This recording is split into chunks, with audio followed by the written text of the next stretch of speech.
একজন সাধারণ delivery boy থেকে হয়ে উঠেছেন ডেপুটি কালেক্টর। আজ্ঞে হ্যাঁ, ইনি হলেন সুরজ যাদব। যখন জীবন কঠিন হয় তখন কি আমরা স্বপ্ন দেখা ছেড়ে দেব? যখন সব দরজা বন্ধ হয়ে যায় তখন কি আমরা হতাশ হয়ে পড়ব? যদি আপনার উত্তর হ্যাঁ হয়ে থাকে তাহলে সুরজ যাদবের এই জীবনের গল্পটি আপনার মনকে বদলে দেবে। একজন সাধারণ ফুড ডেলিভারি বয় থেকে আজ হয়ে উঠেছেন ডেপুটি কালেক্টর। আজ দেখেনি তার জীবনের গল্পটি। ঝাড়খণ্ডের গিরিডি জেলার এক সাধারণ গ্রাম কপিলো, সেখানে জন্ম হয়েছিল তার। বাবা ছিলেন একজন রাজমিস্ত্রি, আর পরিবারের আর্থিক অবস্থা এতটাই খারাপ ছিল যে দুবেলা খাবার জোগাড় করতে হিমশিম খেতে হতো। কিন্তু এই কঠিন পরিস্থিতিতে সুরজের মনের মধ্যে লুকিয়ে ছিল এক বড় স্বপ্ন।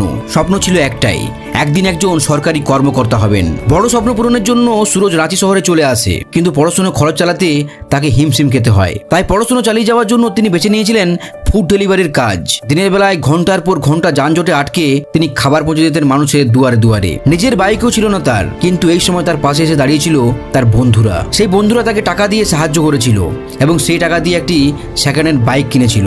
তার এই লড়াইয়ের সবচেয়ে বড় শক্তি ছিল তার পরিবার। তার বোন বাড়ির সব দায়িত্ব সামলাতেন, তার স্ত্রী সব সময় তাকে সাহস যোগাতেন। সুরজ দিনে 5 ঘন্টা ডেলিভারি কাজ করতেন আর রাতে ঘন্টার পর ঘন্টা জেগে পড়াশোনা করতেন। ক্লান্তি তার শরীরকে দুর্বল করতো ঠিকই, কিন্তু তার মনোবলকে ভাঙতে পারত না। এরপরে জিপিএসসি পরীক্ষা হয়, ইন্টারভিউ হয়, সেখানে সে সফলতা লাভ করে। আজ সুরজ যাদব হয়ে উঠেছেন একজন ডেপুটি কালেক্টর।